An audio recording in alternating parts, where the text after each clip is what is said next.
నమస్తే, welcome to Swapnika TV. Hero Nara Rohit గురించి ప్రత్యేకంగా పరిచయం చేయాల్సిన అవసరం లేదు. నారా చంద్రబాబు నాయుడు తమ్ముడు కొడుకుగా తెలుగు ఇండస్ట్రీకి పరిచయం అయ్యాడు. బాణం మూవీతో మంచి నటుడిగా ప్రూవ్ చేసుకున్నాడు. అలా డిఫరెంట్ మూవీస్తో నారా రోహిత్ తెలుగు ప్రేక్షకులకు దగ్గరయ్యారు. 2018 నుంచి సినిమాలకు బ్రేక్ తీసుకున్న రోహిత్ ప్రతినిధి 2 మూవీతో మళ్లీ సిల్వర్ స్క్రీన్ మీద సెకండ్ ఇన్నింగ్స్ ని మొదలుపెట్టారు. ఈ మూవీలో హీరోయిన్ గా నటించిన సిరి అనే అమ్మాయితోనే నారా రోహిత్ పెళ్లి జరుగుతున్నట్లు వార్తలొస్తున్నాయి. అక్టోబర్ 13న చంద్రబాబు భువనేశ్వరి ఆధ్వర్యంలో వీళ్ళ నిశ్చితార్థం కూడా ఘనంగా జరిగింది. అసలు నారా రోహిత్ 40 ఏళ్ల వరకు పెళ్లి చేసుకోపోవడానికి కారణమేంటి? హీరోయిన్ రెజీనాతో ప్రేమ ఎందుకు బ్రేకప్ అయింది? ప్రతినిధి 2 హీరోయిన్ సిరితో పెళ్లికెందుకు ఒప్పుకున్నాడు? వీళ్ళ ప్రేమ ఎలా పరిచయం అయింది? నారా రోహిత్ రాజకీయాల్లోకి రాకపోవడానికి కారణం నారా చంద్రబాబు నాయుడేనా? సినిమాల్లో బాలకృష్ణ ఎందుకు సపోర్ట్ చేయలేదు? ఇలాంటి ఎన్నో విషయాల గురించి ఈ వీడియోలో క్లియర్గా తెలుసుకుందాం. నారా రోహిత్ 1984 జూలై 22న ఆంధ్రప్రదేశ్లోని చిత్తూరు జిల్లా నారావారిపల్లెలో జన్మించాడు. తండ్రి పేరు నారా రామ్మూర్తి నాయుడు, తల్లి పేరు ఇందిరా. ఇతనికి గిరీష్ అనే అన్నయ్య కూడా ఉన్నాడు. నారా రోహిత్ తండ్రి చంద్రబాబుకి స్వయాన తమ్ముడు. యుక్త వయసు వచ్చాక చంద్రబాబు రాజకీయాల వైపు వెళ్తే తమ్ముడు నాటకాలు వేసేవాడు. అలా నాటకాల్లో మంచి గుర్తింపు తెచ్చుకొని సినిమాల్లో ట్రై చేశాడు. కానీ ఇతను ఎంత ట్రై చేసినా సినిమాల్లో అవకాశాలు వచ్చేవి కావు. వచ్చినా కూడా చిన్న సినిమాల్లో అవకాశాలు వచ్చేవి. ఆ మూవీస్ రిలీజ్ కూడా అవ్వకుండానే మధ్యలోనే ఆగిపోయేవి. ఇక రోహిత్ తండ్రికి వేరే దారి లేక రాజకీయాల్లోకి వెళ్ళాడు. అప్పుడు చంద్రబాబు కాంగ్రెస్ పార్టీ తరపున గెలిచి సినిమాటోగ్రఫీ మంత్రిగా ఉన్నాడు. అలా చంద్రబాబుకి సపోర్ట్ చేస్తూ అన్న అడుగుజాడల్లో నడిచాడు. ఆ తర్వాత ఇందిరా అనే ఆమెను పెళ్లి చేసుకున్నాడు. వీళ్లకు గిరీష్, రోహిత్ అనే 2 అబ్బాయిలు పుట్టారు. ఎప్పుడైతే ఇతనికి కొడుకులు పుట్టారో సినిమాల్లో ఇతను సాధించలేనిది కొడుకుల ద్వారా సాధించాలని అనుకున్నాడు. కానీ పెద్ద కొడుకు గిరీష్ కి యాక్టింగ్ అంటే పెద్దగా ఇష్టం ఉండేది కాదు. బిజినెస్ చేయాలని అనుకునేవాడు. చిన్న కొడుకు రోహిత్ ని సినిమాల్లో హీరోగా చేయాలని ఇతను అనుకున్నాడు. రోహిత్ తన ప్రాథమిక విద్యాభ్యాసం అంతా తిరుపతిలోని విద్యాభవన్లో చదివాడు. చదువుల్లో చురుగ్గా ఉన్న రోహిత్ కి చిన్నప్పటి నుంచి సైంటిస్ట్ అవ్వాలని ఇష్టం ఉండేది. ఆ తర్వాత ఇంటర్ గుంటూరులోని విజ్ఞాన కాలేజ్లో చదివాడు. హై స్కూల్ చదివేటప్పుడే రోహిత్ అమ్మాయిల వెంట పడుతూ వాళ్ళకి లవ్ లెటర్స్ కూడా రాసేవాడు. అది తెలిసి కాలేజ్ ప్రిన్సిపల్ కూడా ఎప్పుడూ తిట్టేవాడు. తల్లిదండ్రులతో మీటింగ్ పెట్టించి వార్నింగులు కూడా ఇచ్చేవాడు.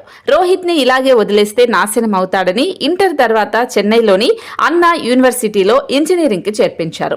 అలా ఎప్పుడైతే చెన్నైలో ఉండటం మొదలు పెట్టాడో తరచుగా సినిమాలు చూస్తూ పార్టీలు, పబ్స్ అంటూ ఎక్కువగా ఎంజాయ్మెంట్ కి అలవాటు పడేవాడు. తినటం, తాగటం తప్ప ఏమీ తెలియని నారా రోహిత్ ఇంజనీరింగ్ అయ్యేసరికి 120 కేజీలయ్యాడు. సినిమాలు చూసి చూసి హీరోల కోసం ఫ్యాన్స్ పడే తాపత్రయం చూసి తను కూడా హీరో అవ్వాలని అనుకున్నాడు. అలా ఇంజనీరింగ్ అయ్యాక ఎప్పుడైతే ఇంటికి తిరిగి వచ్చాడో నారా రోహిత్ లావ్ అవ్వటం చూసి షాక్ అయ్యారు. కానీ తల్లిదండ్రులు కూడా హీరోని చేయాలని అనుకోవడంతో నారా రోహిత్ కి కూడా హీరో అవ్వాలని ఉండటంతో ఒప్పుకున్నాడు. ఇదే విషయాన్ని నారా రోహిత్ తండ్రి అన్నయ్య చంద్రబాబుకి చెప్పాడు. అప్పుడు చంద్రబాబు కూడా మన కుటుంబం నుంచి ఒక హీరో వస్తున్నాడంటే నందమూరి ఫ్యాన్స్ కూడా సపోర్ట్ చేస్తారు అని చెప్పారు. నారా రోహిత్ ని గ్రాండ్ గా లాంచ్ చేద్దామని చంద్రబాబు చెప్పుకొచ్చారు. అప్పటికే కొంచెం బొద్దుగా ఉన్న రోహిత్ బద్ధకంతో వర్కౌట్ కూడా చేసేవాడు కాదు. జూనియర్ ఎన్టీఆర్ కూడా సినిమాల్లోకి వచ్చిన మొదట్లో తనకంటే లావుగానే ఉండేవాడని అందరికీ సర్ది చెప్పేవాడు కూడా నారా రోహిత్. లావు ఏముంది, నటన ముఖ్యమని చెప్పడంతో నారా రోహిత్ ని న్యూయార్క్ లోని యాక్టింగ్ ఇన్స్టిట్యూట్ కి పంపించారు. అలా 6 నెలల కోచింగ్ తర్వాత ఇండియాకి తిరిగి రావడంతో మంచి సినిమాలతో లాంచ్ చేయండి అని ప్రొడ్యూసర్ అశ్విని దత్ కి డైరెక్టర్ రాఘవేంద్ర రావుకి అప్పగించారు.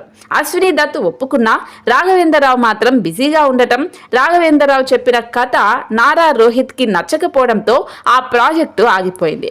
అశ్విని దత్ కూతురు ప్రియాంక దత్ కి చైతన్య అనే ఒక డైరెక్టర్ ఒక స్టోరీ చెప్పడం, ఆ కథ ఈమెకు బాగా నచ్చడంతో ఈమెనే ప్రొడ్యూస్ చేయాలని అనుకుంది. అశ్విని దత్ కూడా సపోర్ట్ చేయడంతో నారా రోహిత్ కి కూడా కథ నచ్చడంతో బాణం అనే మూవీ తీశారు వీళ్ళు. బాణం మూవీ కోసం లావు తగ్గాలి తగ్గాలని చెప్పడంతో వెయిట్ లాస్ సర్జరీ చేసుకుని బాణం మూవీకి హీరోగా చేశాడు నారా రోహిత్. ఈ సినిమాలో వేదిక అనే అమ్మాయిని హీరోయిన్ గా తీసుకున్నారు. 3 కోట్లతో ఈ సినిమా నిర్మించారు. 2009 సెప్టెంబర్ 16న భారీ అంచనాలతో ఈ బాణం సినిమా రిలీజ్ అయింది. హిట్ అవ్వడంతో పాటు 15 కోట్ల రూపాయలని కలెక్ట్ చేసింది. అలా మొదటి సినిమాతోనే బ్లాక్ బాస్టర్ కలెక్షన్స్ రాబట్టి లుక్స్, యాక్టింగ్ అన్ని చూసి స్టార్ హీరో అవుతారని అనుకున్నారు. నారా రోహిత్ తండ్రి రామ్మూర్తి ఆనందానికైతే అవధులు లేకుండా పోయాయి. అతను ఎంత కష్టపడినా రాని స్టార్డమ్ తన కొడుకుకు వస్తుందని ఉప్పొంగిపోయాడు. అలా మొదటి సినిమా హిట్ అవడంతో నారా రోహిత్ కి సినిమా అవకాశాలు వెతుక్కుంటూ వచ్చాయి. డైరెక్టర్ పరశురామ్ అప్పటికే యువత, ఆంజనేయులు అనే సినిమాలు చేసి మంచి డైరెక్టర్ అనిపించుకున్నాడు. తన 3వ మూవీ నారా రోహిత్ తో చేయాలని సోలో మూవీ కథ చెప్పాడు. రోహిత్ కి కథ నచ్చి గ్రీన్ సిగ్నల్ కూడా ఇచ్చాడు. ఇదే సమయంలో కాజల్ చెల్లెలు నిషా అగర్వాల్ ని సినిమాల్లోకి తీసుకురావాలని కాజల్ ట్రై చేస్తోంది. బండ్ల గణేష్ కి చెప్పింది. బండ్ల గణేష్ డైరెక్టర్ పరశురామ్ కి, రోహిత్ కి నిషా ఫొటోస్ ని పంపించాడు. వీళ్ళకు కూడా నిషా ఫొటోస్ నచ్చడంతో సోలో మూవీలో హీరోయిన్ గా ఛాన్స్ ఇచ్చారు. ఈ సినిమా 2011లో రిలీజ్ అయి ఓకే టాక్ తెచ్చుకుంది. ఎలాగైనా రోహిత్ ని స్టార్ హీరో చేయాలని ఒక్కడిని, ప్రతినిధిని, రౌడీ ఫెలో అనే సినిమాలు తండ్రి సపోర్ట్ తో చేశాడు. ఈ సినిమాలు కమర్షియల్ గా హిట్ అవ్వలేదు, కానీ సినిమా బాగుందని టాక్ వచ్చింది. రౌడీ ఫెలోలో హీరోయిన్ గా చేసిన విశాఖ సింగ్ బీజేపీ లీడర్ రాజ్నాథ్ సింగ్ కి బంధువు అవటంతో ఈ మూవీ టైంలో రోహిత్, విశాఖ ప్రేమించుకున్నారని, డేటింగ్ కూడా చేశారని, ఇరు కుటుంబాలు కూడా పెళ్లికి ఓకే చెప్పారని, త్వరలో పెళ్లి చేసుకోబోతున్నారని వార్తలు కూడా వచ్చాయి. ఆ తర్వాత విశాఖ సింగ్ మీడియాతో మాట్లాడారు. నారా రోహిత్ నాకు జస్ట్ ఒక కో ఆర్టిస్ట్ మాత్రమేనని, మా మధ్య ఎలాంటి బంధం లేదని చెప్పింది. ఆ తర్వాత ఇక తెలుగు సినిమాల్లో నటించలేదు ఈమె. కానీ రోహిత్ మాత్రం ఈ రూమర్స్ మీద పెద్దగా స్పందించలేదు. సినిమాలు చేస్తూ బిజీగా ఉన్నాడు. అలా అసుర, రాజా చెయ్యి వేస్తే అనే సినిమాలు చేశాడు. కానీ 2 సినిమాలు ఫ్లాప్ అవ్వడంతో నారా రోహిత్ సినిమా గ్రాఫ్ అమాంతం పడిపోయింది. కథలు, యాక్టింగ్ ఒకేలా ఉండటంతో చూసే ప్రేక్షకులకు కూడా బోర్ కొట్టేసిందని చెప్పాలి. ఆ తర్వాత జో అచ్యుతానంద మూవీ చేశాడు ఇతను. ఈ మూవీలో రెజీనా హీరోయిన్ గా చేసింది. ఈ మూవీ సమయంలో రెజీనా, రోహిత్ ప్రేమలో ఉన్నారని, డేటింగ్ కూడా చేస్తున్నారని ఫిలిం నగర్ లో టాక్ వచ్చింది. అలా వీళ్ళిద్దరూ కలిసి శంకర, బాలకృష్ణుడు అనే మూవీస్ చేశారు. అన్ని మూవీస్ రిలీజ్ అయి యావరేజ్ గా ఆడినా కూడా వీళ్ళిద్దరూ మీడియాలో తరచూ కనిపించడంతో రోహిత్, రెజీనా రిలేషన్ గురించి మీడియాలో ఏదో ఒక వార్త వచ్చేది. వీళ్ళిద్దరూ సీరియస్ రిలేషన్షిప్ లో ఉన్నారని, త్వరలో పెళ్లి చేసుకోబోతున్నారని వార్తలు కూడా వచ్చాయి. వీళ్ళ రిలేషన్ కి నారా ఫ్యామిలీ ఒప్పుకోకపోవడంతో ఇద్దరు బ్రేకప్ చేసుకున్నారని చెప్పాలి. నారా ఫ్యామిలీ ఒప్పుకోకపోవడానికి కారణం మెగా ఫ్యామిలీ సాయి ధరమ్ తేజ్ తో కూడా రెజీనా రిలేషన్ లో ఉందని, ఈ అమ్మాయి నీకు సెట్ కాదని ఇంట్లో వాళ్ళు చెప్పారని ఇన్సైడ్ టాక్. అందుకే పెళ్లికి ఒప్పుకోలేదని అంటారు. అలా రెజీనా బ్రేకప్ తో పెళ్లికి ఇంట్లో వాళ్ళు కూడా ఒప్పుకోకపోవడంతో నారా రోహిత్ మానసికంగా డిప్రెషన్ లోకి వెళ్ళిపోయాడు. అలా సినిమాలకు, ఇండస్ట్రీకి దూరంగా 2018 నుంచి దూరం అయ్యాడు. అయితే నారా రోహిత్ క్లోజ్ ఫ్రెండ్ అయిన శ్రీ విష్ణు నారా రోహిత్ మైండ్ డైవర్ట్ చేయడానికి అతను నటించిన మెంటల్ మదిలీలో నీది నాది ఒకే కథ లాంటి సినిమాల్లో గెస్ట్ అపీరెన్స్ ని ఇచ్చాడు. పెద్దగా ఇది కూడా ఉపయోగంగా లేదనే చెప్పాలి. అటు సినిమాల్లో సక్సెస్ అవ్వలేక ప్రేమ, పెళ్లిలో విఫలమై నారా రోహిత్ చాలా ఒంటరిగా మిగిలిపోయాడు. అలా 2018 నుంచి 2024 వరకు 6 ఏళ్లు నరకం అనుభవించాడు. ఈ 6 ఏళ్లు కూడా 400కు పైగా కథలు విన్నాడు ఇతను. కానీ ఏ కథ నచ్చలేదు. అప్పుడే ప్రతినిధి 2 కథ విన్నాడు. ప్రతినిధి ఎంత సక్సెస్ అయిందో మనందరికీ తెలిసిందే. అందుకే ప్రతినిధి 2 చేస్తే తన సినిమా కెరియర్ కి ప్లస్ అవుతుందని జర్నలిస్ట్ అయిన డైరెక్టర్ మూర్తి చెప్పిన కథని ఓకే చేశాడు. ఈ మూవీలో సిరి అనే అమ్మాయిని హీరోయిన్ గా తీసుకున్నారు. ఈమె ఆంధ్రప్రదేశ్ లోని ఒంగోలులో పుట్టి పెరిగింది. తండ్రి ఉద్యోగరీత్యా హైదరాబాద్కు వచ్చి సెటిల్ అయ్యారు. అలా ఈమె తండ్రి ప్రభుత్వ ఉద్యోగి కాగా తల్లి హౌస్ వైఫ్ గా ఉండేది. అలా సిరికి డిగ్రీ చదివేటప్పటి నుంచి యాక్టర్ అవ్వాలనే ఆశ ఉండేది. కానీ ఇండస్ట్రీలో ఉండే కాస్టింగ్ కౌచ్ గురించి తెలుసుకున్న తల్లిదండ్రులు సినిమాల్లో వెళ్ళటానికి ఒప్పుకోలేదు. డిగ్రీ తర్వాత మాస్టర్స్ చేయడానికి ఆస్ట్రేలియాకు పంపించేశారు ఆమెని. మాస్టర్స్ తర్వాత సిరి ఎప్పుడైతే ఇండియాకు వచ్చిందో, రిటర్న్ అయిన తర్వాత ఇంట్లో వాళ్ళు వద్దని చెప్పినా ఒక ఫోటో షూట్ చేసి సినిమా అవకాశాల కోసం ట్రై చేసింది. అలా ప్రొడ్యూసర్ సురేంద్రనాథ్ ని కలవగా ఈమె లుక్స్ బాగా నచ్చి ప్రతినిధి 2 మూవీకి రికమెండ్ చేశాడు. ఈమె లుక్స్, యాక్టింగ్ నారా రోహిత్ కి బాగా నచ్చడంతో సిరిని హీరోయిన్ గా కన్ఫర్మ్ చేశారు. నారా రోహిత్ ప్రేమలు, పెళ్లిళ్ళు అన్ని కూడా క్యాన్సిల్ అవ్వటంతో ఇక పెళ్లి చేసుకోకూడదని నారా రోహిత్ ఫిక్స్ అయ్యాడట. ఇలా వాళ్ళ అన్నయ్య కూడా గిరీష్ ఇప్పటి వరకు పెళ్లి చేసుకోలేదు. అన్నలాగే నేను ఉంటాను అని నారా రోహిత్ ఎప్పుడూ అనేవాడట. అలా తల్లిదండ్రులిద్దరూ పెళ్లి గురించి ఎంత చెప్పినా నారా రోహిత్ ఒప్పుకునేవాడు కాదు. పెళ్లి గురించి ఏమైనా చెప్తే ఎంత నచ్చజెప్పినా వినకుండా ఉండేవాడు ఇతను. తల్లిదండ్రులు కూడా ఇక పెళ్లి గురించి మాట్లాడటమే మానేశారు. అయితే పెళ్లి వద్దన్న నారా రోహిత్ సిరిని పెళ్లి చేసుకోవడానికి కారణం కూడా ఉంది.